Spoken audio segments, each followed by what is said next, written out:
రోడ్ల పరిస్థితి right right.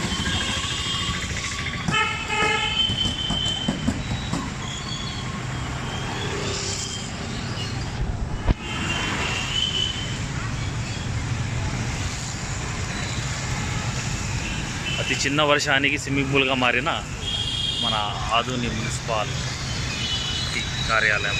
ఇక్కడ వచ్చేసి కోర్టు ఉంటుంది చూడండి. ఇక్కడ మొత్తం స్విమ్మింగ్ పూల్, రావడానికి పోవడానికి చాలా ఇబ్బంది పడుతున్నారు ఇక్కడ ప్రజలు.